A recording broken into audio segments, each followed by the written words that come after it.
We dismiss history at our peril. Liberty Nation Radio with Mark Angelides.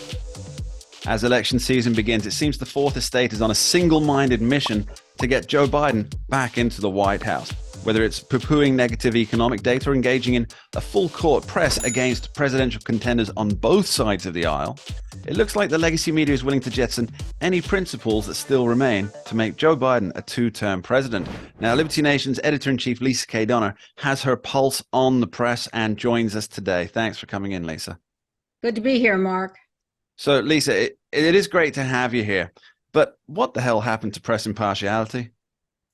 Well, before we get into that, could you define for me who the press is? I mean, that's the problem right now in the 21st century. In 2023, the media is always evolving, let's face it. It's the beginning of the republic. It's evolved. You know, it was newspapers and then it was radio. And then in 1960, really, television came on the scene as a deal maker for candidates and John F. Kennedy. And John F. Kennedy specifically, yeah. Yeah, now in the 21st century, what do you consider media? You're a little bit younger than me, just a little bit. Well, I as we discussed last week, I'm a bit of a technophobe philistine when it comes to these things. But for me, I get most of my in-depth information from podcasts. Now, this is something that I know that you and I, we both watched the Robert F. Kennedy Jr. podcast with Joe Rogan. The 3-hour epic, which was great fun. And he mentioned that he thinks that media like Joe Rogan's, this extended podcast form, is really the new television. And he hopes to use that in the same way that his uncle, Jack Kennedy, used television to overcome Nixon, because he was very telegenic. And RFK Jr. hopes to use podcasts in the same way. And I think he might be onto something, because much to the disagreement of, let's call it the legacy media, the audience can handle long-form content, and they like it, and they enjoy it. The numbers show it. You've got Joe Rogan is the world's #1 podcast, the 3 hours a show. Steven Crowder does 2 hours a day, 5 days a week, long-form stuff. So that's what I would say is the new media, that really the old media, which is kind of the one that's on a mission to protect Joe Biden, hasn't really caught up with. Well, haven't we really hit the bookends in a way? Yeah, it's very either much so. Very, very long form or very, very short form. I mean, up until recently, tweeting was, just a few characters. Now you can have at it. But for instance, Fox got rid of Tucker Carlson, but then he just regrouped and went on to Twitter. Now, is Twitter part of the media? I would argue that it is. It's a big part of the media. And so you can go Joe Rogan, which is 3 hours. And of course, Rush Limbaugh used to be 3 hours on radio. Or you can go to Facebook and Twitter, where people, are exchanging all day long, but in short form, in general, at least now Twitter's turning to long form. But now, just this morning, you wrote an article on the media and the government. And I think that's where the problem is. When they start getting a little too close, too buddy-buddy, it doesn't feel right to Americans. Yeah, it almost feels as though you don't have a media, but rather a propaganda arm. The article Lisa's referring to, by the way, was as a result of the recent decision by a federal judge to...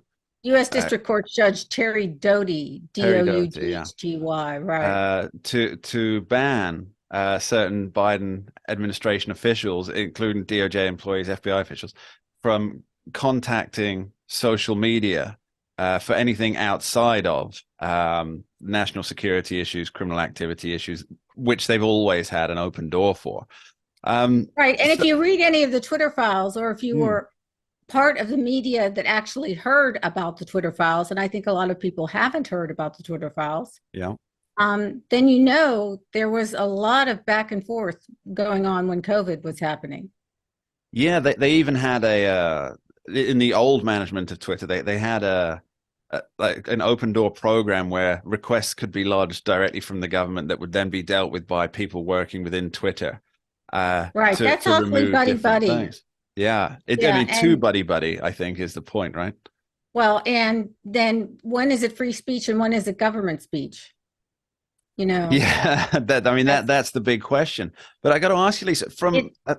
from a business strategy, we know full well that free markets, I always seem to come back to free markets create a great wealth of various media forms. And this is why we're getting new media as opposed to legacy media. Right. But from a business strategy point of view, surely the legacy media understands that selling your integrity never pays dividends in the long term. Why don't they care about that? Well, I think part of it is power. You know, coordinated suppression, as you put it today, means that they're relying on information from the government, and the government is relying on information from them, and everything's nice and buddy buddy, you know. But that really just turns to censorship, and then we have a violation of the First Amendment, which is what Judge Doty is saying in his ruling. I think this is going to be. We've had a lot of landmark rulings lately. Let's just put it that way.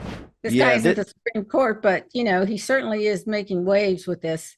yeah, And there is a point to be made. He's got a point there. very much so. I think before that particular case is over, brought by two attorneys general, one former attorney general is now senator. Before that case is finally decided, I suspect there will be challenges to it from a higher court, which will then be challenged. And my guess is this makes it all the way to the Supreme Court for next year's term. Oh, I don't know if it'll make it that fast, but you know, it took how many years to get Roe versus Wade in front of the court? A mere 50. You know, when is it, Mark? When is it the media, and when is it the Ministry of Truth? You know, when you have to have the same position as everyone else. This is why places like Liberty Nation and alternative media are really doing well, because I think people like to be able to turn to different outlets instead of, you know, when I was growing up, it was NBC, ABC, CBS. Then it, you know, became cable TV. And now we're into the age of internet. And it's just, we have more information, but we have less informed people. And that's a problem.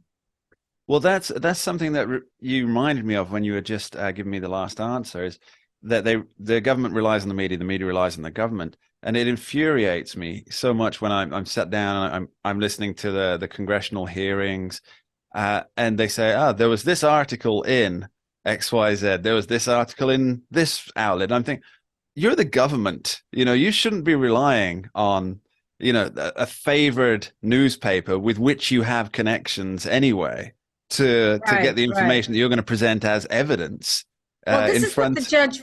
You're right. You're right. This is exactly what the judge wrote. This federal judge said, and I quote: "This targeted suppression of conservative ideas is a perfect example of viewpoint discrimination of political speech. American citizens have the right to engage in free debate without the significant issues affecting the country." About the significant issues affecting the country. The evidence produced thus far depicts an almost dystopian scenario. Man, Yeah, I mean, he's really coming down hard on this. yeah, he's nailed it. I mean, I guess part of that is also that there's almost let's call it a cozy carousel, I think is probably the best way to describe it, of staff leaving government and going into the media, and vice versa. We saw it with Jen Psaki, who's now I guess her job title is presidential advocate for MSNBC. Well, we've seen it for years. I mean, where do you think we got George Stephanopoulos? We got him from the Clinton campaign. Yeah, where do you think Fox got Kayleigh McEnany? They got it from the Trump White House. You know, so this back and forth has been going on for a long time. It's, and I hate to use the term, but it's almost like political incest. And that can't lead anywhere good. You know, you get deformed minds, let's call it, both in government and in the media. Well, I like the way you put it. You said coordinated suppression, and I think that really is the issue. And I mean, we felt the heavy hand of censorship over at Liberty Nation. Oh, yeah. I think a lot of organizations did. Yeah, it's nobody seems to escape that particular heavy hand, do they? Lisa K. Donna, thanks ever so much for joining us. Thank you, Mark. We dismiss history at our peril. Liberty Nation Radio with Mark Angelides. Entertaining, informative, and just plain fun. Watch Liberty Nation's The Conservative Five. Produced by conservatives for conservatives. C5's The Left Free Zone. Hosted by Liberty Nation's Hi, I'm Lisa Lisa K. K. Donner. Donner. Joined by a raucous, irreverent panel of authors. Deconstructing leftist narratives. Debating the hot topics. And remembering to laugh. Join the official conservative safe You only space. did that to piss Jeff off. Liberty Nation's The Conservative Five.